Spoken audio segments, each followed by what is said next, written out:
Hey guys, Mike here, the Detroit Borg with a sneak peek of the new plastic iPhone. So this is just the back shell of the phone. And as you can see, it actually integrates all of the chassis components as well. So we don't have our battery or the display or anything like that. We just have the chassis components like the EM shield, the frame for the buttons, and the digitizer. And we even have the lenses for the camera and LED flash. But let's go ahead and take a look at this design. So the interesting thing here is that we have an all plastic design as opposed to a metal or glass design as we've seen with other phones. Now this will probably, or with other iPhones, this will probably succeed the iPhone 4 and 4S in the lineup. So the iPhone 4 and 4S were glass, which were shatter prone, and as you can see, it's also quite a bit thinner than those phones. But this is gonna, when we get the iPhone 5S, we'll probably have the iPhone 5S, the iPhone 5, and then this phone. We're not sure what's gonna be named at this point. But this is sort of like a merger of the iPhone 3GS. As you can see, the short-lived white version of the iPhone 3GS. And then we have the iPod Touch. So if you merge those together, you get something kind of similar to that. So again, this is a 4-inch screen, which is interesting. So we go from a 3.5-inch on the low end to a 4-inch, presumably Retina display. As you can see, it's similar in design, but not as thin as the iPod Touch. So you have similar ports here, such as your speaker grills, your lightning port. We do have those 2 screws at either end. We have our headphone jack, and of course, since this is a phone, we have our mouthpiece right next to it. Now, if we compare that to the iPhone 5, you can see it's kind of similar in overall thinness. It's not quite as thin. It's a little thicker. It's also a little wider than the iPhone 5, which is kind of hard to illustrate here. So let me see if I can situate this a little bit better. So as you can see, it's a little bit wider than the iPhone 5 and presumably the iPhone 5S, which is likely to share the same design. So you can see down here again, headphone jack, our microphone, which is much larger here than that small microphone here. We have our lightning port and 2 screws, as well as those speaker grills here. So quite a few more of them here. Now, what you'll see here is that we're missing the buttons or cutouts for the buttons. So if you look inside, you'll see them. So we have that sort of volume cutout here. These are the volume buttons. They're kind of pill-shaped, very similar to the ones on the iPod Touch. We also have a cutout for the volume or the mute switch.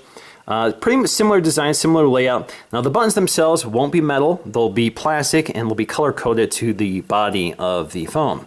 Same with the sleep wake button up here. You can see right here it's also pill shaped.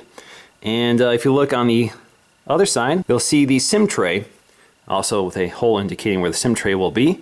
So the SIM tray will also be situated here, presumably also a nano SIM. Now on the back we'll see our iPhone logo with that new thinner font. So if you look at the fonts for the iPhone 5 and the new iPhone plastic edition, whatever you want to call this, you can see it's a little thinner font, probably to go along with the new iOS 7 aesthetic.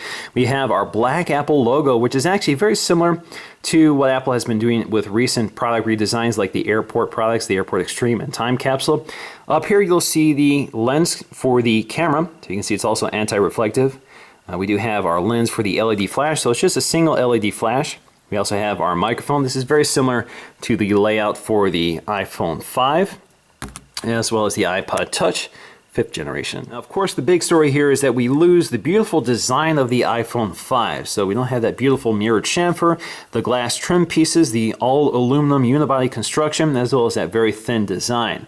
So we have a pretty simple plastic shape, very glossy. Has a very nice form factor to it, just like the iPhone 5. Feels very comfortable to hold, a nice square edge to grab onto, and grip is not too small, so you can grab it off a table pretty comfortably. And it just handles very nicely. It's a very comfortable size, and it's a very nice quality plastic. So it's a pretty simple design. It's all unibody plastic. It's not like the old one, the 3G and 3GS, where you had the metal frame. So it's a little different, it's a little cleaner overall. I actually really like it. It's certainly much thinner than that, as you can see. And of course you can see other details here, such as that chrome ring around the camera lens and the flash. You don't see that here with the plastic case.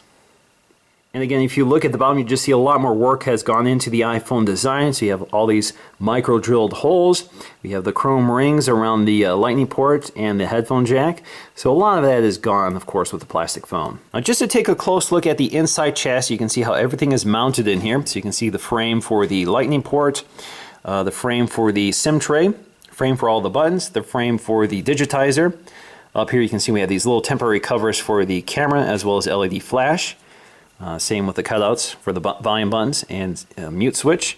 Now, assuming this is the official Apple iPhone shell, I'm pretty impressed overall by what I see. I like the thin, lightweight form factor, and I really like the design. It's simple, of course, not a lot of detail here, not a lot of parts to highlight. Certainly not as beautiful as the iPhone 5 with that aluminum design and glass, or even the iPhone 4 and 4S with that aluminum and glass design, but it's a little more durable, so when you drop this, you're less likely to shatter the back panel or dent and scratch the metal because plastic is a little more forgiving. So this phone is probably a little easier to live with, at least if you want to go caseless. And of course, you also get multiple colors, so if that's important to you, you do have an option to pick a color other than white or black. And you get a 4-inch phone. So you go from a 3.5-inch phone to a 4-inch phone, which presumably will also have a Retina display, just like the iPod Touch and the iPhone 5.